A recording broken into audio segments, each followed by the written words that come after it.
Hi all, I'm Dr. Manu Jose. Today we are going to discuss a new topic that is the sample handling in IR spectroscopy. In previous classes, we discussed about the principle as well as the factors affecting on IR spectroscopy. Today we are going to see the sampling techniques or how we are going to handle a sample in IR spectrophotometers. The course outcome what we are expecting on this topic is upon completing this topic you will be able to explain the various sampling techniques which is used in IR spectroscopy. The various sampling techniques include solid sampling techniques, liquid samples, as well as gaseous sampling techniques. In case of solid samples, we can adopt either mult technique, pressed pellet technique, solid run-in solutions, or in solid film techniques. We can see one by one. The first one is the mult technique. Here we are going to mix the sample, 2 to 5 milligram of sample in a smooth mortar. Then we are going to mix the sample with a Nugent oil. So the sample become a thick paste, and this thick paste is placed in between the sample holders. Then we can take the reading of the sample. Once the spectrum is ready, then we have to subtract the IR bands corresponding to the neutral oil.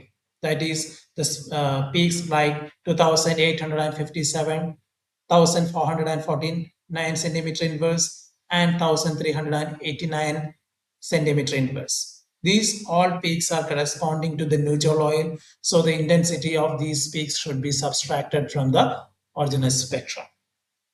Okay, then the next method is the pressed pellet technique. This technique is very common in case of a spectrometry. Here we are going to mix the sample and potassium bromide powder. The potassium bromide and sample should be in the ratio of 1:100 ratio. We can use some mortar and pestle in order to mix the samples. And once the sample is ready, we can transfer the sample into the sample mixer into a hydraulic press in a motor. And we have a specially designed mold is available in that we have to place the sample and we can press in a hydraulic press. We can approximately 10 to 12 tons of pressure we are applying, and we have to hold for 1 to 2 minutes time. Then we have to release the pressure, and from the mold we can collect the transparent disc. This disc should be inserted in the sample holders for the reading. This is the pressed pellet technique. Here, the potassium bromide is actually a diluent and which helps to make the transparent disc in pressed pellet technique.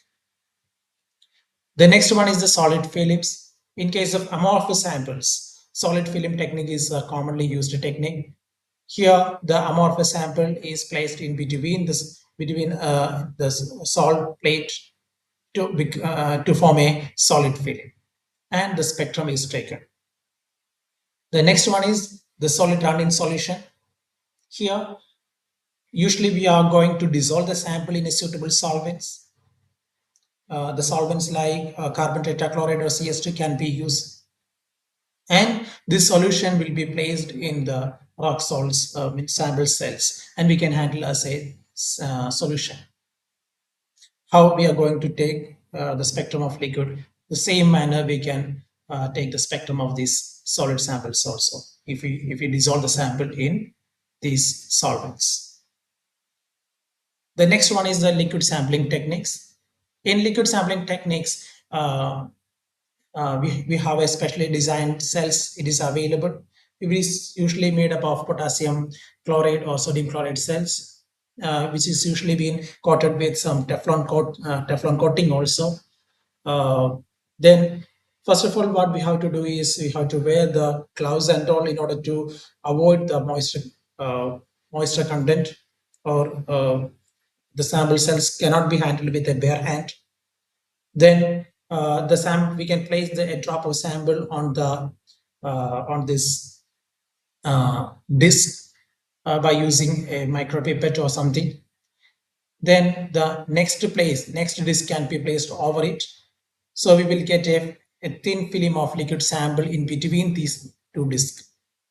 Okay, then these discs will be placed in a sample holder, which should be tightly screwed and rolled.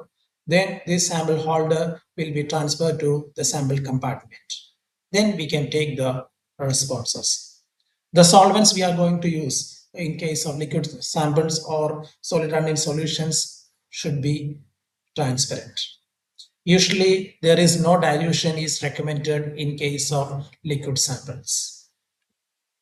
Then coming to the final one, there is the gaseous samples. In the gaseous samples can be handled with a specially designed cells.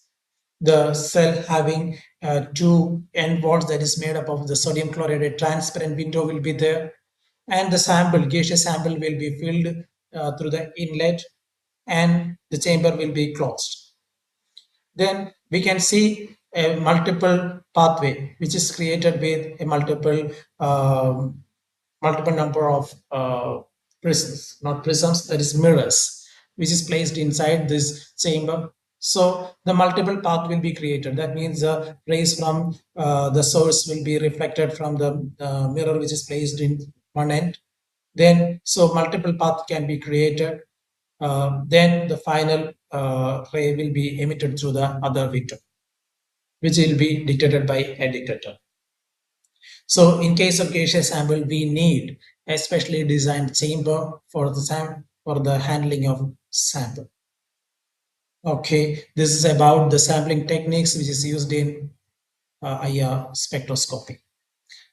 Once again, I revise the portions, the main points we can discuss once again. The first one, all type of samples we can handle in IR spectroscopy, like the solid, liquid, or gaseous samples can be handled.